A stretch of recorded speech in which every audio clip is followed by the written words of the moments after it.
Virgo. This is a Virgo Sun, Moon, Rising, and Venus bonus reading for the month of February. For your personal reading, kindly send me a direct message. Kamusta mga Virgo? As requested, basahin natin ng mga Virgo. Okay. Totoong pag-ibig, nagkamali nga ba ng pagpila sa pag-ibig ang mga ba't sabi Libra? Virgo. Katatapos ko lang kasi Libra. Nagkamali ba sa pagpili sa pag-ibig? Let's see. And remind ko lang uli kayo, hindi po ako magdo-door to door sa inyo, kaya mag-ingat sa mga nagme-message, okay? Ang palatandaan na isa na legit ang ating account, isa lang po yung fina-follow ko, which is yung backup account natin, kay Angeles 11. And then if you're ready to have your personal reading, nando naman sa ating what do you call this, profile photo, yung number natin. Okay? It ends with 733. Okay? Ingat sa mga scammer.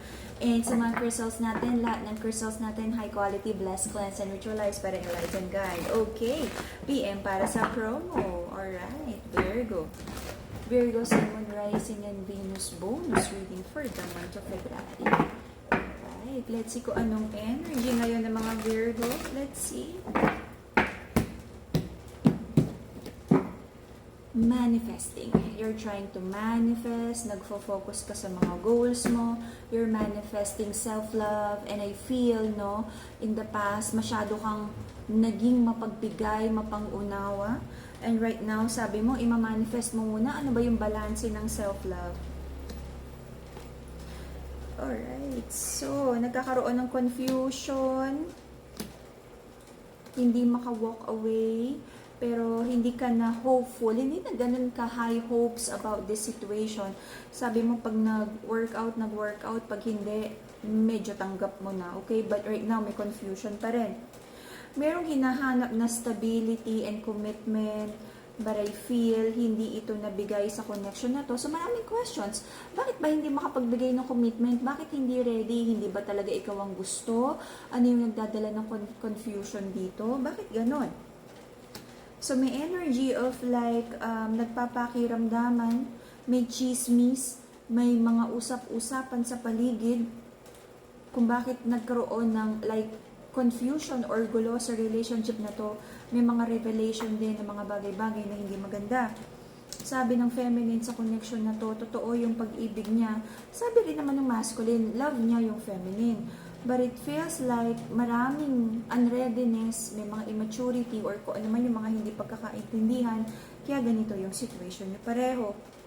Alam ng mga Virgo ang kanilang wish fulfillment, kung anong gusto, kung anong standards, what they're ready for, at handa naman daw ang mga Virgo to offer apology, to offer love, at mag-build sa isang taong ready din para sa kanila na mag-commit. I feel there's a conflict here because someone is not fully invested sa connection na to. Okay? May iniisip din ba na isang, okay, meron ditong like a new passionate connection. It's like, ire-rekindle ba ang connection na to? For some of you, someone is starting a new relationship already. Okay? Let's see. For your personal reading, kindly send me a direct message, okay? And then, dahil ito ay general reading, I can be like getting so much energies from the collective. So, wag masyadong i-take lahat na nakapag, di ba? If you feel na hindi naman para sa'yo, wag ipilit, alright? So, the reason for the reading is, again, totoo naman yung love ng masculine dito. And I feel din no, na nagfo-focus din yung masculine sa finances, financial stability, and parang ang ganda ng luck for the masculine pagpasok ng taon. And I feel hanggang matapos yung taon ko anong minamanifest ng masculine sa connection na to is like, claim it already, okay? May magandang blessing. Sabi ng mga Virgo, nag-iisip na mabuti, ano ba yung mga dapat gawin, ano ba yung mga dapat unahin, dapat na ba talaga mag-decide, or wag muna. Okay. Trying to think, kung mag-stay, mag-walk away na ba, i-release mo na ba ang sarili mo sa situation na to na nadi-disappoint ka? Meron kang prayers and manifestations, dapat pa bang kausapin ang tao na to? Dapat pa bang ayusin ang relationship? Dapat bang balikan? Worth it pa ba na ayusin to? Or So, for some of you ha, kasi parang may confusion dito, especially on the side of the masculine. Meron ako nakikitang confusion kung namimili eh. Okay? This is an old connection. Trying to think sinong babalikan, sinong kakausapin. But meron ng bagong ini-entertain right now. May napupusuan na bago. Okay. So I feel sa current connection, nagkaroon ng mga disappointments na, ay hindi naman pala ganun ka-committed eh.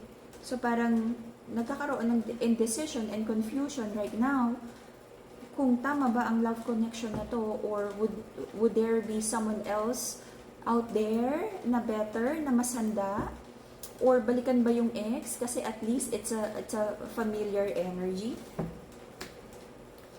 Sabi ng mga Virgo, marami siyang iniisip right now, mga dreams, pangarap na binubuo, mga gustong investment, kasama na rin ang relationship na to. Maraming mga questions, gusto malaman ng sagot, gusto ng stability. Okay. Mga person ng mga Virgo, naghahanap din right now, nagpo-focus sa financial stability.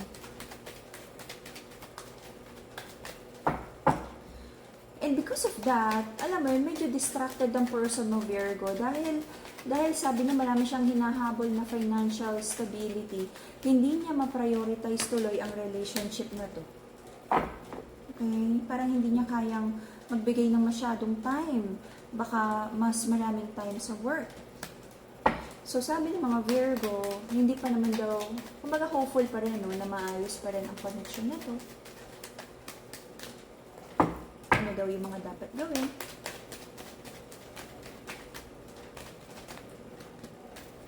Marami ding hinahanap na truth. Okay?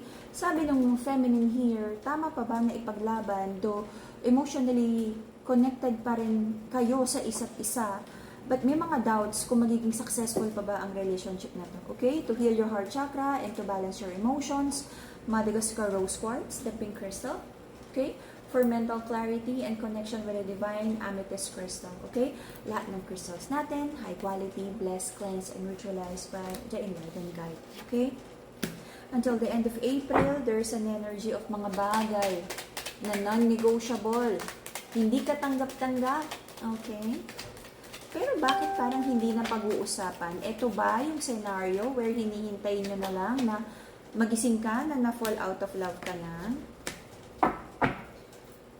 Do sabi ng masculine, aware naman siya na hindi naman talaga siya ganun ka-ready for talagang malaking commitment. Pero unti-unti sabi niya nagpaplano naman siya. Sabi ng feminine, hindi pwede. Kasi parang mas gusto ng feminine right now, mas ready. Okay, yun na lang sabihin natin. Mas ready yung feminine sa commitment, sa relationship. So, hindi mag-match. Iba yung standards ng feminine kasi may hinahanap na siyang stability. Sabi ng masculine, chill lang, ayusin ko yan. Sabi ng feminine, hindi. Bigyan mo akong plano.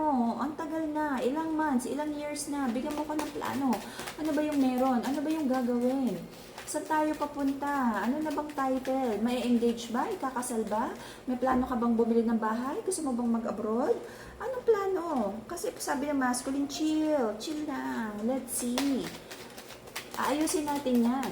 Pero ang gusto ng feminine may concrete plans, which is, I understand. Okay? So,